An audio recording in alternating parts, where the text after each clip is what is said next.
Hello yogis, आप सभी का हार्दिक स्वागत है कृष्णा अस्त्र योग में। रोज की तरह आज मैं फिर वही कहूँगा, उठो जागो और तब तक मत रुको जब तक आपका लक्ष्य आपको ना मिल जाए।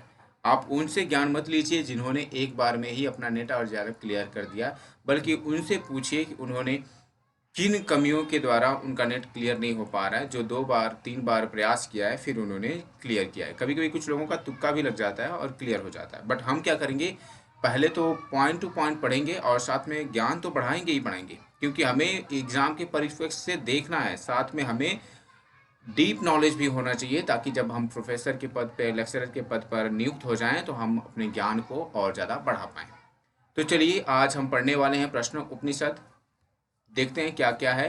तो जो यहाँ पर टॉपिक दिया है, 6 जिज्ञासु हैं और जो उनके गुरु हैं प्रहलाद जी, उनसे क्या करते हैं, एक एक जो ऋषि हैं, जो ज्ञान लेने के लिए आए हुए, आप कह सकते हैं एक प्रकार से ज्ञानी शिष्य हैं, उन शिष्यों ने 6 प्रश्न किया है। किससे? अपने गुरु प्रहलाद ऋषि से। और उन्होंने कितने वर्ष का समय मांगा है ये सब देखेंगे, और उनके प्रश्नों का क्या क्या उत्तर है उसके बारे में जानकारी लेंगे। तो चलिए देखते हैं। जो पिताजी का नाम कात्यायन है, वो काव्यवंशी हैं। वो अपने गुरु से पूछते हैं प्राण और रई से संबंधित प्रश्न, और जो प्रजा है उसकी उत्पत्ति के बारे में।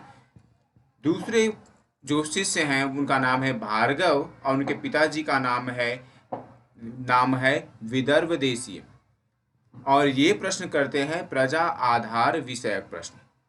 प्रजा का जो आधार है उससे संबंधित जो विषय है उसके बारे में प्रश्न पूछते हैं। कौन पूछता है? तो वो भार्गव पूछते हैं। इसके बाद तीसरे नंबर पर अश्वालयन पूछते हैं, जो अश्वलय के पुत्र हैं। वो पूछते हैं प्राण उत्पत्ति संबंधित, प्राण की उत्पत्ति कैसे होती है उसके बारे में प्रश्न करते हैं। कौन करता है? तो अश्वालयन करते हैं।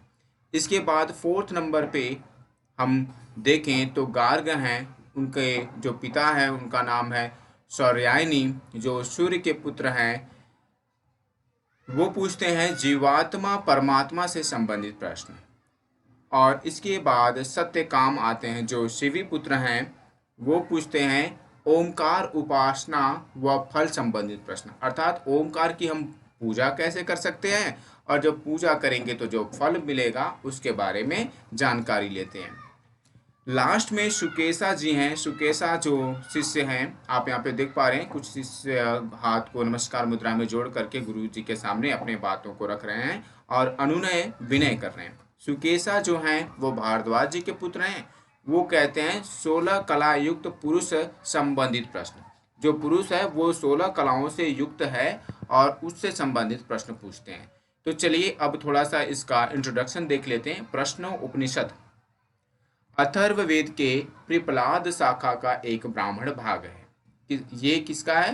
तो अथर्ववेद है, और अथर्ववेद का जो पिपलाद शाखा है उसका एक ब्राह्मण भाग है प्रश्नोपनिषद। प्रश्नोपनिषद में टोटल 6 प्रश्न पूछे गए हैं, और मंत्रों की बात करें तो 67 मंत्रास हैं, 67 मंत्र हैं। कितने हैं? 6 प्रश्न हैं और 67 मंत्र हैं। 6 जिज्ञासुओं द्वारा महर्षि प्रहलाद से पूछे गए 6 प्रश्न एवं उनके उत्तरों का वर्णन है। जो 6 जिज्ञासु हैं, जो आप यहाँ पे देख पा रहे हैं, जो शिष्य हैं, वो अपने गुरु जी से, गुरु कौन है? तो प्रहलाद मुनि जी हैं, उनसे 6 प्रश्न पूछते हैं, और उन 6 प्रश्नों के उत्तर कौन देता है? तो प्रहलाद गुरु जी जो हैं, ऋषि जो हैं, वो देंगे। विषय प्राण और रई की अवधारणा। प्राण क्या है, रई क्या है, और उनकी अवधारणा के बारे में बात की गई है। पंच प्राण। पंच प्राण क्या है? प्राण अपान समान उदान व्यान, ये जो हमारे पंच प्राण हैं उनके बारे में भी उन्होंने पूछा है। इसके बाद 6 मुख्य प्राण और जो 6 इम्पोर्टेंट प्राणा हैं उनके बारे में भी पूछा गया है। इसके बाद प्रश्न करने के कारण इस उपनिषद का नाम प्रश्नोपनिषद पड़ा। और प्रश्न पूछने के कारण, जैसा कि मैंने पहले ही आपको अवगत कराया था कि प्रश्न पूछने के कारण ही प्रश्नोपनिषद पढ़ा। जो 6 शिष्य हैं, 6 शिष्यों ने 6 प्रश्न पूछा था।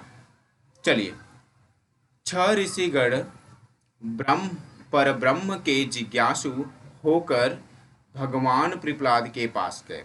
6 जो हैं वो ऋषि पुत्र हैं, पर ब्रह्म हैं, और वो ऋषि पुत्र हैं या फिर ऋषि गण कह सकते हैं। वो ज्ञान लेना चाहते हैं किसका, परब्रह्म का, और उनके मन में क्या है, जिज्ञासा है, जिज्ञासा से भरे हुए हैं। और प्रश्न किससे पूछते हैं, तो भगवान प्रहलाद के पास जाकर उनसे पूछते हैं, यह सोच कर कि वे ये सोच कर कि ये हमें उसके विषय में कुछ बतला देंगे। हाथ में संविदा लेकर, जो हाथ में संविदा लेकर के अपने गुरु के पास जाते हैं और विनती करते हैं, अपने इच्छा को, अपने मन में उत्पन्न उद्गार को व्यक्त करते हैं गुरु जी से, और ये भरोसा के साथ कि गुरु जी हमारा मार्गदर्शन जरूर करेंगे। उस ऋषि ने उनसे कहा, तुम तपस्या, ब्रह्मचर्य, श्रद्धा से युक्त होकर 1 वर्ष और निवास करो, फिर अपने इच्छा अनुसार प्रश्न करना।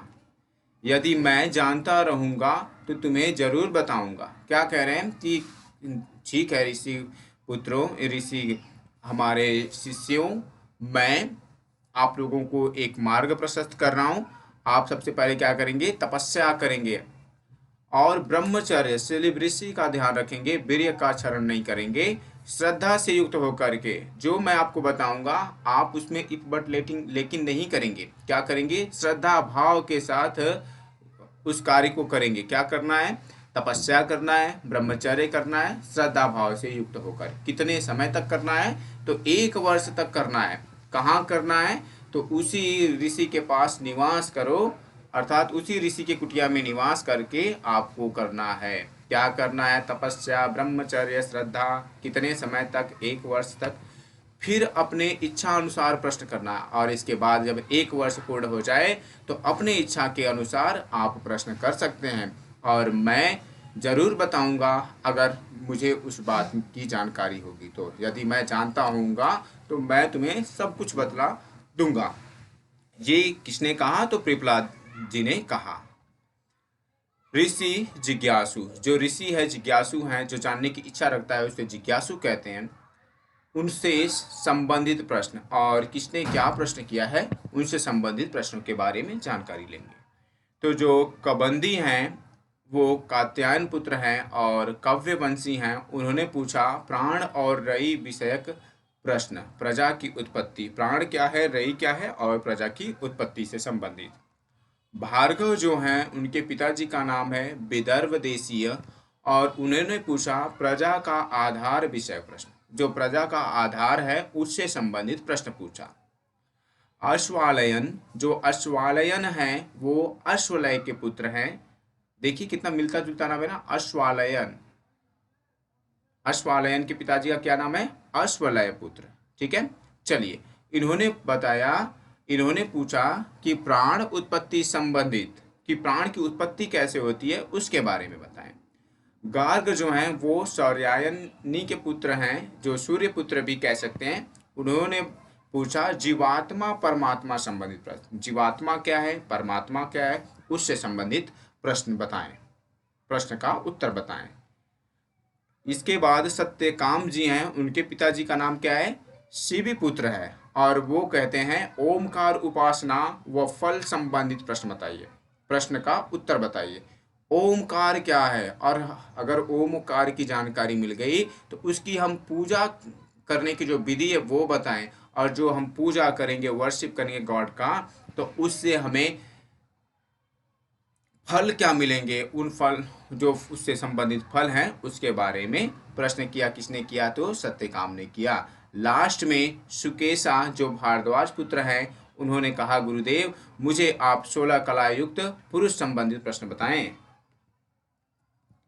प्रथम प्रश्न अब देखते हैं। फर्स्ट क्वेश्चन नंबर स्टार्ट हो चुका है यहाँ से, जो सत्यकाम कात्यायन कबंधी का प्रश्न है। तो वो कहते हैं भगवन कुते हवा इमाह प्रजाः प्रजायन्त इति।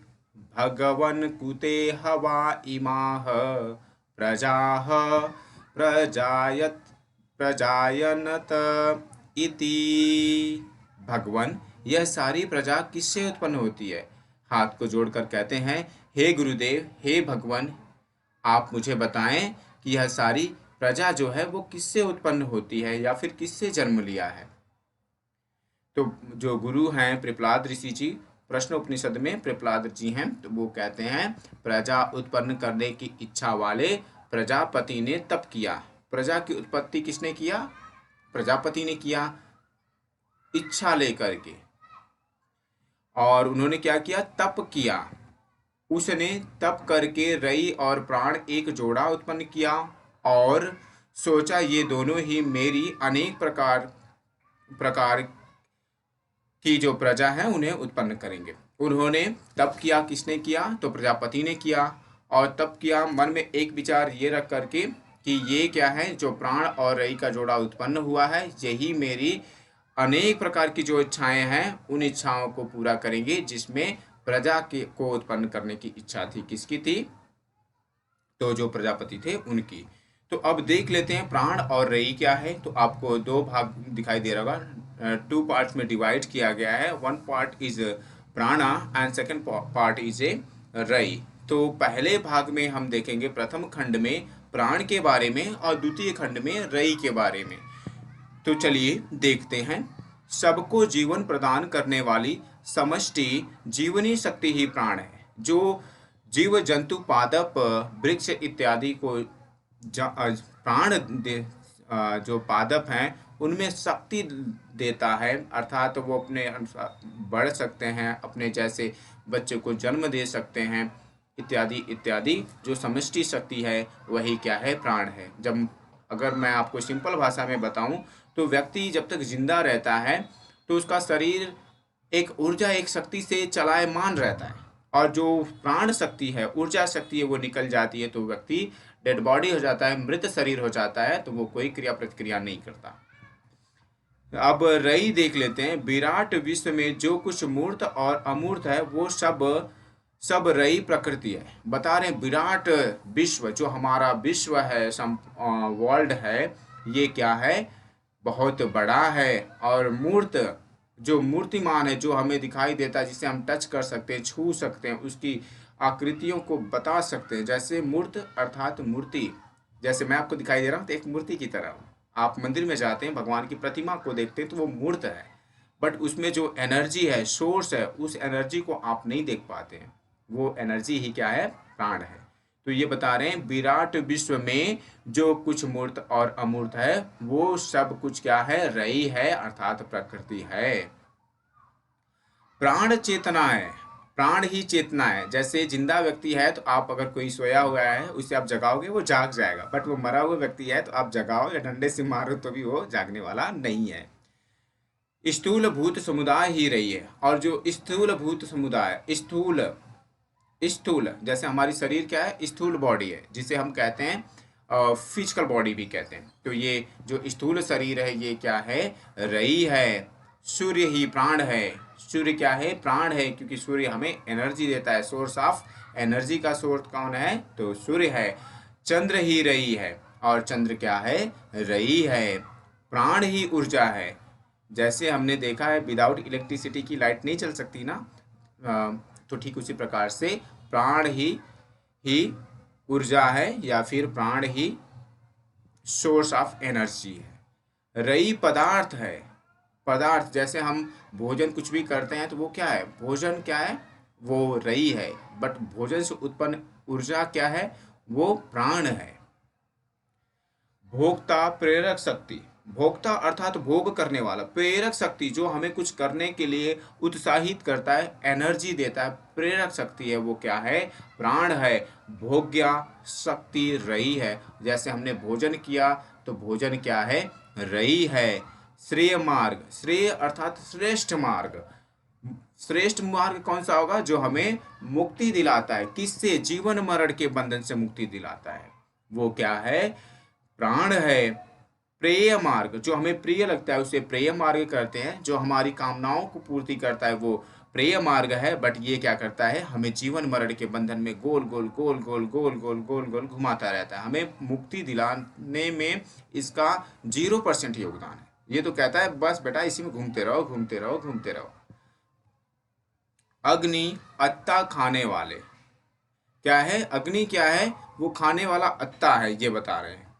अन्न व खाद्य, रई है। जो हम भोजन करते हैं या फिर भोजन करने वाले खाद्य पदार्थ जो हैं वो सब क्या हैं? रई है। सूर्य ही वैश्वानर अग्नि रूप, क्या बता रहे हैं? सूर्य ही वैश्वानर अग्नि रूप, विश्व रूप एवं प्राण रूप होकर प्रकट होते हैं। सूर्य वैश्वानर अग्नि है, वो क्या है? अग्नि रूप है, विश्व रूप है, और यह प्राण रूप रूप प्रकट होते हैं। और यही ऊर्जा क्या है? प्रकट होता है। जैसे हम सूरज को सुबह उगते हुए देखते हैं तो सूरज क्या है? सोर्स ऑफ एनर्जी है। इसे ही हम प्रकट होते हुए देखते हैं। हम इन्हें पूरा विश्व देखता है और ये क्या करता है? प्राण देता है, ऊर्जा देता है, प्राण रूप में प्रकट होता है। मूर्ति ही रही है। अब ये बता रहे हैं क्या? मूर्ति ही रही है। रही शक्ति और आकृति है, और रही शक्ति ही क्या है? आकृति है। उत्तरायण ही प्राण है। उत्तरायण को इन्होंने प्राण बताया, दक्षिणायन को रई बताया। शुक्ल पक्ष ही प्राण है। कृष्ण पक्ष, शुक्ल जिसे हम सुंदर पक्ष भी कह सकते हैं, उजाला का प्रतीक है, सिंबल ऑफ लाइट कह सकते हैं। और कृष्ण पक्ष जो है डार्कनेस, अंधेरे का प्रतीक है। तो शुक्ल पक्ष जो प्रकाश का प्रतीक है वो प्राण है। अंधकार का जो प्रतीक है वो रई है। दिन ही प्राण है। दिन क्या है? प्राण है। रात्रि रई है, क्योंकि दिन में सूरज की रोशनी होती है इसलिए प्राण है, तो ये प्राण हो गया। रात्रि में सूर्य का प्राण नहीं होता है, अंधेरा होता है, इसलिए रात्रि क्या है? रई है। उत्तर मार्ग द्वारा सूर्य लोक को प्राप्त करते हैं। अगर हम उत्तर मार्ग को धारण करते हैं तो हमें सूर्य लोक की प्राप्ति होती है। दक्षिण मार्ग द्वारा पितृयान मार्ग से चंद्रलोक को प्राप्त होते हैं, और दक्षिण मार्ग अगर पढ़ते हैं तो पितृयान मार्ग से हमें चंद्रलोक की प्राप्ति होती है। उत्तर मार्ग ही प्राण है। उत्तर मार्ग प्राण है, और पितृयान मार्ग ही रही है। पितृयान मार्ग जो है वो है। अब ये बता रहे हैं सूर्य संवत्सर की विशेषताएं। जो है उनकी विशेषताएं अर्थात तो उनकी क्वालिटीज़ क्या है उसके बारे में देखते हैं। जो हमारे सूर्य देव हैं उनकी विशेषताएं क्या है? 5 ऋतु उनके 5 पाँव हैं। जो हमारे पंच ऋतुएं हैं उन क्या हैं? उनके पैर है, पाँव हैं। किसके? सूर्य देव के। 12 मास उनकी 12 आकृतियां हैं, और जो 12 महीने, मास मतलब मास का लोथड़ा नहीं, क्या है? 12 मास अर्थात 12 मंथ, ठीक है। उनकी 12 आकृतियां हैं अर्थात 12 स्ट्रक्चर्स हैं। किसके? सूर्यदेव के। यह इसके बाद बता रहे हैं द्यूत लोक का आधा हिस्सा इसकी पूरी नगरी है, और जो द्यूत लोक है उसका आधा भाग जो है किसका पूरा हिस्सा है? तो वो सूर्य जी का पूरा हिस्सा है। 7 चक्र बता रहे हैं, 7 चक्र सूर्य के पास है, और 6 आरो अर्थात 6 सहायक किरण। 7 चक्र और 6 सहायक किरण वाले रथ पर बैठा है। कौन बैठा है? तो सूर्यदेव जी बैठे हैं। सर्वरूप, सूर्यदेव के सामने कोई और रूप चल ही नहीं सकता, सारे रूपों से भरे पड़े हैं सूर्यदेव। रश्मिवान, रश्मि अर्थात लाइट एनर्जी, रेज किरण से भरे पड़े हैं। कौन भरा पड़ा है? तो सूर्यदेव। ज्ञान संपन्न, नॉलेज पूरा परिपूर्ण है। इंटेलिजेंसी का लेवल उनका बहुत है, सुप्रीम। सबके आश्रय, और सबके आश्रय हैं। अगर कोई व्यक्ति सोता है, जीव सोते हैं, जंतु सोते हैं, रात में अंधेरा होने पर चिड़िया सोती हैं, बर्ड सोते हैं, तो वो भी इंतजार करते हैं कि सूरज जब निकले तो मैं भी अपने घोंसले से बाहर निकलूं। एक इंसान सोचता है कि दिन हो तो मैं नहा धो करके अपने परिवार के भरण पोषण के लिए धन अर्जन करने जाऊं। सबका पिता, और सबके पिता कौन है? सूर्य हैं। जैसे हम धरती को माता कहते हैं, ठीक उसी प्रकार को से सूरज को पिता कहते हैं। पुरीसी, जल वाला, और ये पुरीसी हैं, जल वाले हैं, ज्योतिर्मय हैं, प्रकाश के पुंज हैं। सूर्यदेव कहते हैं ना, हिरणमय न पात्रेण सत्य सापिहितम मुखम तत्वम पोषण न पाविनो सत्य धर्माय दृश्य। अद अद्वितीय, अद्वितीय हैं, इनके जैसा न कोई है न कोई होगा। सूर्य सहस्त्रों किरणों वाला है, और सूर्य जो है सहस्त्र किरण वाले हैं। अब देखते हैं प्रजापति कौन है। तो फिर क्वेश्चन आता है कि प्रजापति कौन है? तो बताते हैं संवत्सर ही प्रजापति है, और जो संवत्सर है वही प्रजापति है। उसके दक्षिण और उत्तर दो अयन हैं। दक्षिण और उत्तर दो अयन हैं। मास ही प्रजापति है, अर्थात महीना ही क्या है, प्रजापति है। उसका कृष्ण पक्ष रई है। जो कृष्ण पक्ष अर्थात रात्रि वाला बात बताया गया है वो रई है। शुक्ल पक्ष अर्थात उजाले का प्रतीक है, इसे प्राण बताया गया है। दिन रात भी बता रहे, दिन और रात भी प्रजापति हैं। और दिन और रात मतलब प्राण और रई दोनों क्या हैं, प्रजापति हैं। उनमें दिन ही प्राण है, बट अगर अलग देखा जाए तो जो इनमें दिन है वो प्राण है, रात्रि जो है वो रई है। अन्न ही प्रजापति है। फिर बताते हैं अन्न ही क्या है, प्रजापति है। कहते हैं अन्न ही परमात्मा है। अन्न ब्रह्मेति विजानात। अन्न ही क्या है, ब्रह्म है, जो हमारे शरीर का भरण पोषण करता है। हमारा हिंदू संस्कृति क्या कहता है, जिससे हमें जीवन मिलता है वो ब्रह्म है। पेड़ ब्रह्म है, पहाड़ पर्वत ब्रह्म है, सूर्य ब्रह्म है, पृथ्वी ब्रह्म है, जीव जंतु ब्रह्म है। ईश्वर यहाँ तक कि इंसान को भी ब्रह्म बताया गया है। पुरुष विशेष ईश्वर, उसी से वह वीर्य होता है, और वीर्य से ही यह संपूर्ण प्रजा उत्पन्न होती है। बता रहे हैं जब हम भोजन करते हैं तो रस, रक्त, मांस, अस्थि, मज्जा, शुक्र, वीर्य इत्यादि कई सारे ये जो आयुर्वेद के अगर हम ज्ञान लें तो इन सब के बनने के बाद जो लास्ट का प्रोसेस है वो वीर्य बनता है, और वीर्य से क्या होता है, प्रजा उत्पन्न होती है। द्वितीय प्रश्न करते हैं विदर्भ देशीय भार्गव का प्रश्न जो है, तो विदर्भ देशी भार्गव क्या कहते हैं, चलिए देख लेते हैं। भगवान, ये पूछते हैं, इसको तीन प्रश्न यहाँ पर दिखाया गया है। तो वो तीन प्रश्न क्या हैं भगवान इस प्रजा को कितने देवता धारण करते हैं। कह रहे हैं हे गुरुदेव आप बताएं ये जो प्रजा है इसको कितने देवता धारण करते हैं, उनमें से कौन कौन इसे प्रकाशित करते हैं। धारण अगर कर लिया तो बताएं कि कौन कौन देवता हैं जो इसे प्रकाशित करते हैं और कौन इनमें सर्वश्रेष्ठ है। और गुरुदेव ये भी मेरा मार्गदर्शन करें कि इसमें सर्वश्रेष्ठ कौन है, सुप्रीम पावर कौन है, आप ये भी मुझे बताएं। तो उत्तर में जो प्रहलाद ऋषि है वो कहते हैं प्रजा को प्राण धारण करता है। जो प्रजा है उसको धारण कौन करता है, प्राण धारण करता है और प्रकाशित करता है, और प्राण ही क्या करता है, प्रजा को प्रकाशित करता है। इसलिए प्राण ही सर्वश्रेष्ठ है। मतलब जो व्यक्ति है, व्यक्ति की तब तक वैल्यू जब तक उसके शरीर में आत्मा है, तब तक आपके रिश्ते हैं, आप सगे संबंधी आपसे जुड़े हैं। जैसे आत्मा निकल गई आपका कोई पहचान नहीं, ना ही आप किसी के पति हैं, ना ही आप किसी के पुत्र हैं, ना ही आप किसी के पिता हैं, ना ही आपकी माता है, ना ही कोई बहन है, ना ही कोई आपकी पत्नी है। वह देव आकाश, वायु, अग्नि, जल, पृथ्वी, वाक, वाक जो है संपूर्ण कर्मेंद्रियां हैं। पाद, पायु, उपस्थ इत्यादि जो है वो कर्मेंद्रियों की बात की जा रही है। मन, मन अर्थात अंतःकरण, मन, बुद्धि, अहंकार। और चक्षु, चक्षु अर्थात हमारे नेत्र जिन्हें हम ज्ञानेंद्रिय समूह कहते सकते हैं। जो ज्ञान कौन कराता है हमारा, तो ज्ञान कराने का कार्य हमारी आंखों ने देखा तो आंखों ने देखा तो आंखों ने ज्ञान कराया। मुख ने, हमारे जो नाक है, नाक ने सूंघा इसलिए नाक ने ज्ञान कराया। शब्द इंद्रिय, शब्द कान से सुने हमने तो कान ने हमें ज्ञान कराया। त्वक इंद्रिय, त्वचा ने टच को फील किया तो हमें त्वचा ने ज्ञान कराया। ऐसा ये ज्ञानेंद्रिय हमें बताती है। वे सभी अपनी महिमा को प्रकट करते हुए कहते हैं हम ही इस शरीर को आश्रय देकर धारण करते हैं। इन सभी ने क्या किया, अपने महिमा को प्रकट किया अर्थात बताया और कहा कि हम ही आश्रय देते हैं, देकर के क्या करते हैं, धारण करते हैं। उनमें सर्वश्रेष्ठ प्राण ने कहा, लेकिन इन सब ने तो अपनी बात कह दी, बट इसमें सर्वश्रेष्ठ सुप्रीम पावर कौन है, तो वो है प्राण। तो प्राण ने क्या कहा, चलिए उसको देखते हैं। तुम मोह को प्राप्त मत हो। क्या बता रहा है प्राण, तुम मोह को प्राप्त मत हो। मैं ही अपने आप को 5 प्रकार से विभक्त कर इस शरीर को आश्रय देकर धारण करता हूँ।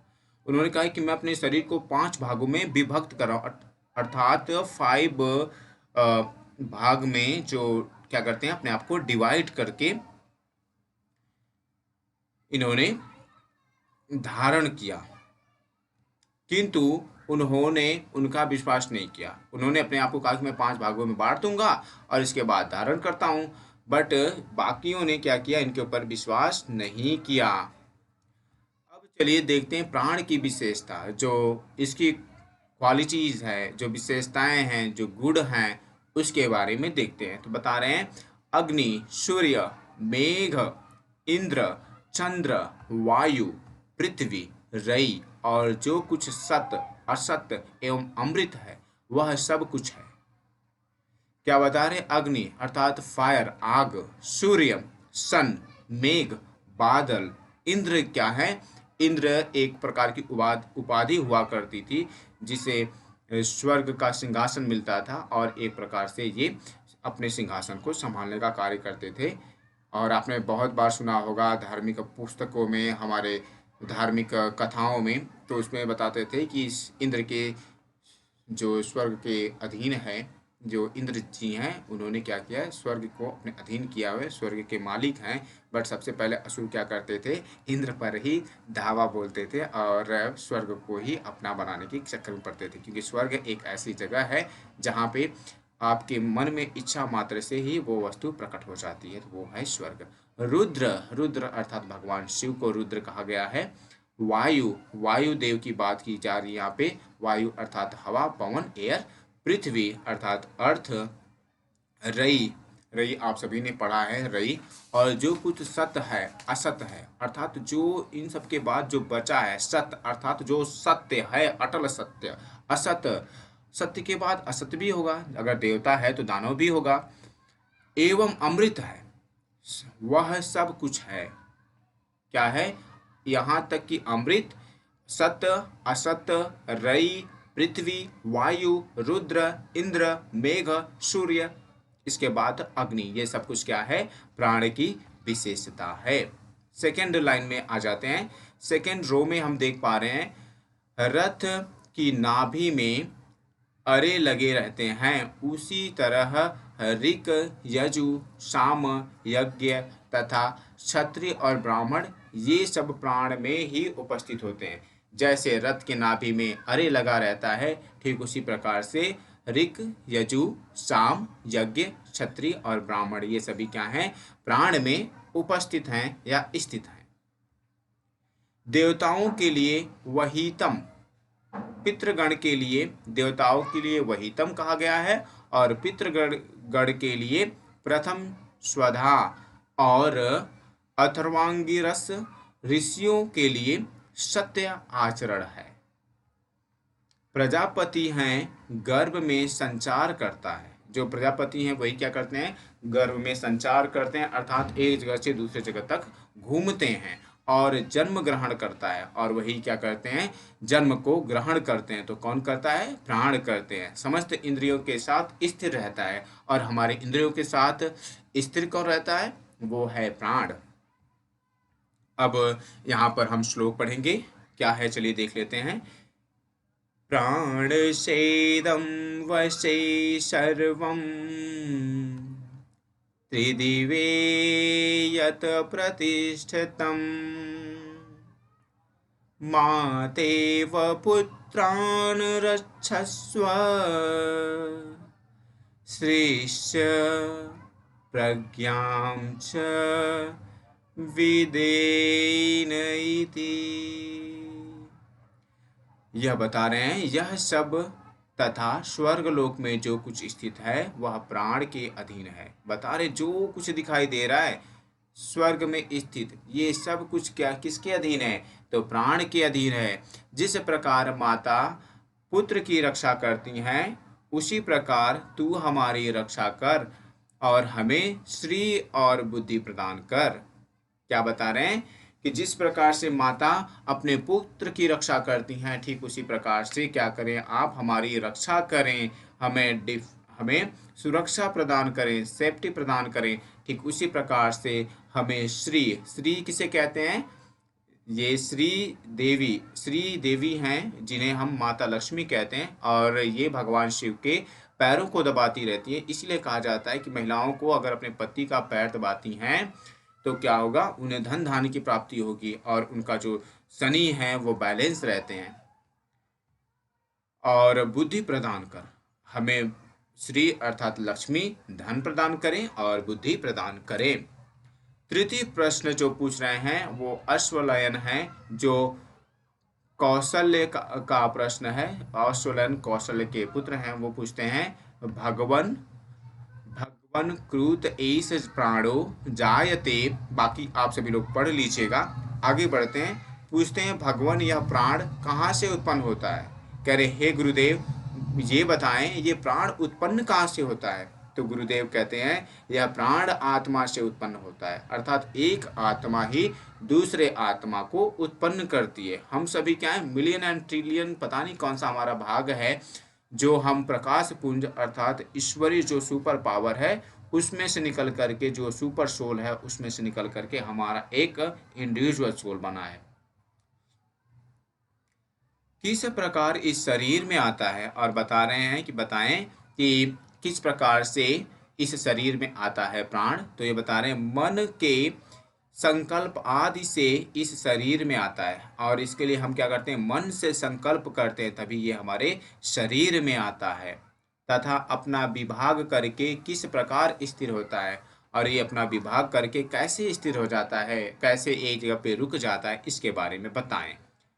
तो बता रहे हैं जिस प्रकार सम्राट अपने अधिकारियों को नियुक्त करता है उसी प्रकार मुख्य प्राण अन्य प्राणों इंद्रियों की नियुक्ति करता है। बता रहे जिस प्रकार से सम्राट अर्थात एक राजा अपने अधिकारियों की नियुक्ति करता है। जैसे हमने देखा है कि क्या होता है, मान लीजिए अगर कोई भर्ती निकली हुई है तो बड़े अधिकारी लोग जो होते हैं वो क्या करते हैं, अपने से छोटे अधिकारियों के लिए नियुक्ति निकालते हैं। नियुक्ति अर्थात जॉब निकालते हैं, और उन जॉब में परीक्षा होता है, इंटरव्यू होता है, सिलेक्शन हो जाता है, तो उन लोगों को सबसे पहले नियुक्त कर देते हैं। इसके बाद क्या है, मुख्य उपप्राण अन्य प्राणों इंद्रियों की नियुक्ति करता है, और इसके बाद और छोटे छोटे लेवल पे ठीक उसी प्रकार से वो लोग नियुक्त कर देते हैं।